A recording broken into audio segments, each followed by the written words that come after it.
अस्सलाम वालेकुम व्यूवर्स, मैं हूं आदिल अमान अपने यूट्यूब चैनल के साथ। उम्मीद है आप लोग भी खैर वाफियत से होंगे। व्यूवर्स, आजकल जो फॉरेन फंडिंग केस जो पीटीआई का इलेक्शन कमीशन में रजिस्टर्ड है, उस हवाले से जो है वो बड़ी वाजगस चल रही है और मुतअद्दिद दफ़ा जो है वो पीडीएम की तरफ से इस हवाले से बात की गई है। उसमें खुसूसन ख्वाजा साद रफ़ीक साहब और राना सनाउल्लाह ने जो है वो गुज़श्ता चंद रोज़ पहले भी इस बारे में बात की है और मौलाना फजलुर रहमान ने भी इस हवाले से बात की है। लेकिन उस बार बार उनका ये तकरार करना कि इस केस का फ़ैसला क्यों नहीं आता, क्या वजह है कि इस केस को इतना लटकाया जा रहा है और इस केस का फ़ैसला सुनाया जाए ताकि इमरान खान की जो पार्टी है उसको ख़त्म किया जा सके या उसके ख़िलाफ़ कोई कानूनी कार्रवाई की जा सके। लेकिन अभी तक जो सूरत हाल है वो फ़ैसला जो है वो इलेक्शन कमीशन ने अभी तक उस पर ना ही बात की है और ना ही उस केस का कोई मामला खुलकर सामने आया है कि उस केस में आया कि हो क्या रहा है। और असल में मसला ये भी है व्यूवर्स के अगर देखा जाए तो गुज़श्ता 3 माह से या उससे पहले भी फॉरेन फंडिंग केस तो काफ़ी अर्सा पहले का रजिस्टर्ड है इलेक्शन कमीशन में। मसला ये हो रहा है कि हुकूमत पिछले 3 माह से जो है वो इक़्तिदार में है पीटीएम की, लेकिन क्या वजह है कि अभी तक इस केस पे कोई पेशरफ नहीं हो रही। क्या वजह है कि इस केस की जो सारे मामलात हैं वो खुलकर नहीं आ रहे, क्योंकि अभी जो इमरान खान से गुज़श्ता रोज़ जो अरशद शरीफ की जो उन्होंने बात की अपने एक इंटरव्यू में, तो उन्होंने जो एक शख्स जिसका नाम आरिफ नकवी है उस हवाले से भी उनसे सवाल किया गया, तो उन्होंने उसके बारे में भी यही कहा कि ऐसा नहीं है कि मैं उस शख्स को नहीं जानता या मैं उससे बात करने में या उसके बारे में कहने में जो है वो गलत बयानी करूँगा। उन्होंने कहा कि मैं उसे जानता हूँ, वो हमारा उससे ताल्लुक़ रहा है और हमारी जो हॉस्पिटल है शौकत खानम उसके लिए वो चैरिटी के लिए काम करता रहा है और हमारी पार्टी के लिए भी जो फंडिंग है वो उसी की तरफ से होती थी। उसके ज़राए या तो वो वहाँ बिजनेसमैन जो हैं वो इंटरनेशनल बिजनेसमैन उनसे चैरिटी करता था या फिर जो जो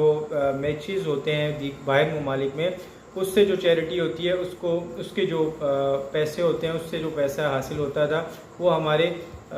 चैरिटी हमारी पार्टी फंड में वो जमा करवाता था। अब दूसरी वजह ये है व्यूवर्स के अगर इतना ही ज़रूरी है ये केस, तो क्या वजह है कि इलेक्शन कमीशन इस केस को नहीं हल कर पा रहा। उसकी वजह यह है कि इस केस में कोई इतने ज़्यादा मजबूत दलाइल या इतने ख़ास एविडेंस मौजूद ही नहीं है, क्योंकि तमाम चीज़ें जो हैं वो इमरान खान की तरफ का से ये कहना है कि तमाम चीज़ें जो हैं वो रजिस्टर्ड हैं और अभी तक जो है इस केस में हुकूमत ये चाह रही है कि वो अपना असर सूख इस्तेमाल करे और ताकि जो है वो इलेक्शन कमीशन पर दबाव डालकर वो इस केस का फ़ैसला जल्द अज जल्द जो है वो रिलीज़ करवा सके। लेकिन अभी तक फ़िलहाल इस केस में कोई ख़ास पेशरफ नहीं हुई है। लेकिन इसमें ख़ास बात और भी आपसे करना चाहेंगे। उसकी वजह यह है कि अभी सिर्फ ये इसी केस के हवाले से बात नहीं है कि ये केस लेट हो रहा है, इसमें कई मामलात भी हैं और इसके अलावा कई और मिसालें भी हैं। अभी कुछ दिन पहले हैं जो पंजाब से डी सीट हुए थे, उनका जो केस है वो पिछले साल नवंबर में जो है वो उनको अदालत ने डी सीट किया था जैली डिग्री की बुनियाद पर। तो लेकिन अभी तक चूँकि उनका ऑर्डर पास नहीं हुआ था, तो तकरीबन ये गुज़श्ता तमाम अरसा नवंबर के बाद उन्होंने जो है वो पूरी तरीके से जो है वो असम्बली के हर मामले में हमजा शहबाज शरीफ को उन्होंने वोट भी किया और हर किस्म की नूरा कुश्ती जो वहाँ होती रही है उसमें वो भरपूर जो है वो अपना किरदार अदा करते रहे हैं। क्या इस तरह के केसेस में भी जल्दबाजी नहीं होनी चाहिए थी? क्या हमारा अदालती निज़ाम वाकई में इतना तेज़ तरीन नहीं होना चाहिए कि हर केस का फ़ैसला कम से कम 3 माह में हो जाना चाहिए? लेकिन शायद इस तरफ कोई भी गौर नहीं करेगा और क्योंकि वोट डलने के बाद क्योंकि उनका फ़ैसला जो है वो जारी हुआ है, हुक्मनामा जारी हुआ है, तो इसलिए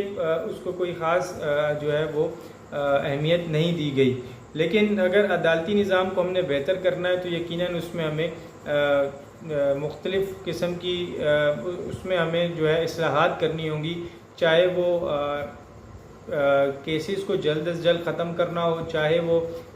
केसेस को हर सीनियरिटी की बुनियाद पर जल्द अज जल्द सुना जाए वो चाहे दहशतगर्दी के केस हों, चाहे वो करप्शन के केसेस हों, चाहे वो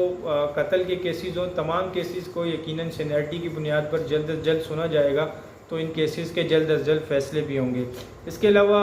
आज जो पंजाब असम्बली में एक और पेशरफ्त हुई है, जो डिप्टी स्पीकर के इलेक्शन हुए थे उसमें PTI के वासिक क़य्यूम अब्बासी साहब मुंतखब हुए और PTI और काफ लीग की तरफ से, और ये कब सबसे कम उम्र तरीन जो हैं वो डिप्टी स्पीकर मुंतखब हुए हैं। इसके अलावा पंजाब में एक नया कानून पास हुआ है। वो कानून ये है कि ख़त्म नबूवत के हवाले से इस केस ख़त्म नबूवत के जो हमारा ईमान है उस पर पुख्ता है अल्हम्दुलिल्लाह। तो इसी तरह पंजाब असम्बली में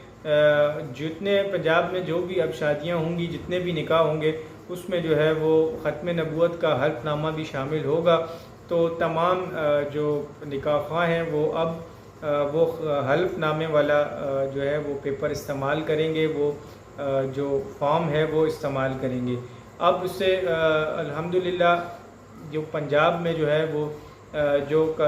कादियानी फ़िरका जो है वो बैक डोर से आने की कोशिश कर रहा था, या हमारे मुल्क में कहीं भी